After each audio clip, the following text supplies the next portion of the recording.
ఇక విశాఖలో human trafficking ముఠా గుట్టు రట్టయింది. కిరణ్ డోల్ అలాగే విశాఖ ఎక్స్ప్రెస్ లో బాలికలను అక్రమ రవాణా చేస్తున్న ముఠాను విశాఖ రైల్వే పోలీసులు పట్టుకున్నారు. విశాఖ రైల్వే స్టేషన్ లో బాలికల అక్రమ రవాణా గుర్తించిన పోలీసులు 11 మందిని కాపాడారు. బాలికలను అక్రమంగా తరలిస్తున్న నిందితుడు రవికుమార్ ను రైల్వే పోలీసులు అదుపులోకి తీసుకున్నారు.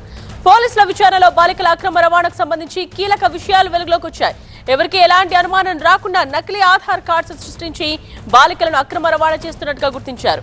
ఒడిశా, ఛత్తీస్గఢ్, జార్ఖండ్, నేపాల్లోని మారుమూల ప్రాంతాలకు చెందిన బాలికలను తరలిస్తున్నట్టుగా పోలీసులు తేల్చారు.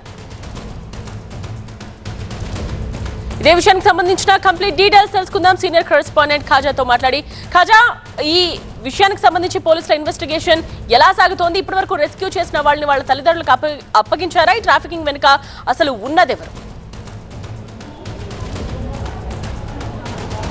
ఖచ్చితంగా ఇప్పుడు ఏదైతే రైల్వే పోలీసులు రైల్వే స్టేషన్లో 18513 కిరణ్ డోల్ నుంచి విశాఖ వచ్చిన ఎక్స్ప్రెస్ రైల్లో 11 మందిని బాలికలను రెస్క్యూ చేశారు. వారిలో 9 మంది వరకు మైనర్లు ఉన్నారు. వారందరినీ కూడా హోమ్కు తరలించి వారి పేరెంట్స్కు సమాచారం అందించారు. వాళ్ళ పేరెంట్స్ వస్తున్నారు. అయితే ఇక్కడ రైల్వే పోలీసులు ఆర్పీఎఫ్ రైల్వే ప్రొటెక్షన్ ఫోర్స్ అధికారులు ఎఫ్ఐఆర్ అది రెస్క్యూ చేసిన తర్వాత గవర్నమెంట్ రైల్వే పోలీసులకు వాళ్ళు అప్పగించారు. ఇక్కడ 0 ఎఫ్ఐఆర్ నమోదు చేసి దీన్ని ఒడిశాలోని నవరంగపూర్కు ట్రాన్స్ఫర్ చేశారు. ఎందుకంటే ఈ బాలికలంతా కూడా నవరంగపూర్కు చెందినవారు. వీళ్ళంతా కూడా పేద కుటుంబాలకు చెందినవారు. వీళ్ళంతా కూడా కూలీ పని చేసేందుకు మాయమాటలు చెప్పి వారిని మభ్యపెట్టి అధిక డబ్బు ఆశ చూపి వారిని ట్రాప్ చేసి అక్కడ నుంచి తీసుకెళ్తున్నట్టుగా పోలీసులు ప్రాథమికంగా గుర్తించారు. ప్రధానంగా చూసుకున్నట్టయితే ఈ ప్రాంతాల నుంచి ఒడిశా, బీహార్ ప్రాంతాల నుంచి వేరే ప్రాంతాలకు హ్యూమన్ ట్రాఫికింగ్ అనేది గతంలో జరిగింది. విశాఖలో కూడా దాదాపు రైల్వే స్టేషన్లోనే గత 4 కేసుల్లో 41 మంది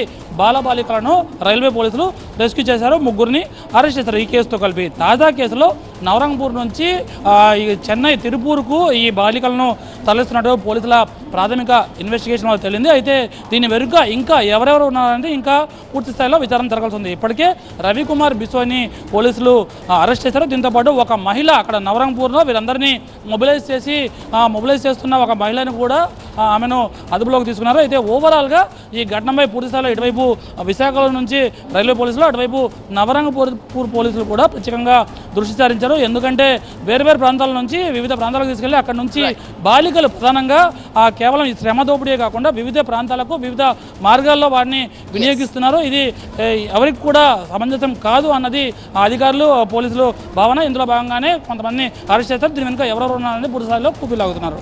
రైట్ ఖాజా.